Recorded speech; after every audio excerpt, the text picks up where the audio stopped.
করে বলতেছেন, ও রাব্বাকা ফাকাব্বির, ও রাসূল আপনি আপনার প্রভুর যত বড়ত্ব আছে সমস্ত বড়ত্ব আপনি দুনিয়ার মানুষের কাছে প্রকাশ করে দেন। সুবহানাল্লাহ।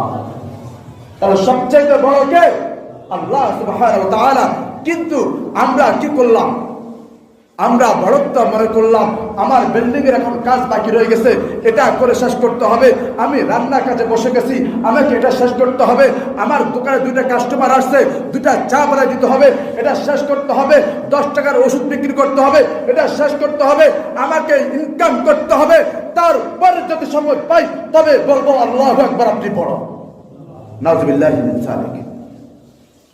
অথচ আল্লাহ পাক রব্বুল আলামিন বলেন, আমার এলান যখন তোমার কানের মধ্যে যাবে, আমার আযানের আওয়াজ যখন তোমার কানের মধ্যে যাবে, আমার বড়ত্বের আওয়াজ যখন তোমার কানের মধ্যে যাবে, সমস্ত কাজ তোমাকে বন্ধ করে দিয়ে আমি আল্লাহর দিকে ফিরে আসতে হবে।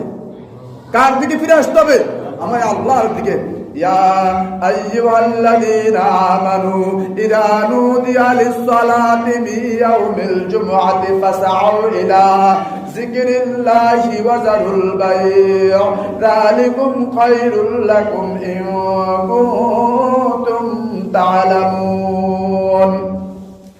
আমার আল্লাহ পাক রব্বুল আলামিন সারা দুনিয়ার সমস্ত মানুষের উদ্দেশ্যে বলতেছেন, হে ঈমানদারগণ, তোমার উপরে সালাতুল জুমআর নামাজ ফরজ করা হয়েছে।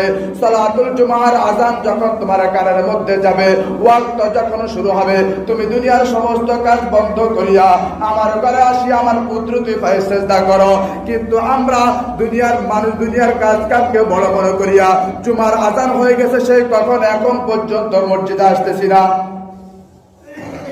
এই মাইকের আওয়াজ যাদের কানের মধ্যে যাচ্ছে তারা কেউ কানে না শুনে, এরকম কেউ না, সবাই তো কানে শুনতেছে। হয়তো লক্ষ কোটি মানুষের মধ্যে 2-4-5 জন কানে শুনে না, এর মধ্যে তার সবাই তো কানে শুনে আল্লাহু আকবার আল্লাহু আকবার এই শব্দটা কানে যাওয়ার পরেও যে ব্যক্তি মসজিদে আসলো না, তার ফাঁসাবি ধরে ধরলো, সে মসজিদে আসবে না। তার ফাঁসাবি ধরলো, যদি সে মসজিদে আসে তবে সে নামাজ পড়ার জন্য আসে না, সে শুধুমাত্র ধোঁকা দেওয়ার জন্য আসছে। কি দেওয়ার জন্য আসছে? শুধুমাত্র ধোঁকা দেওয়ার জন্য আসছে। শুধু খালি দুইটা ধোঁকা দেওয়ার জন্য।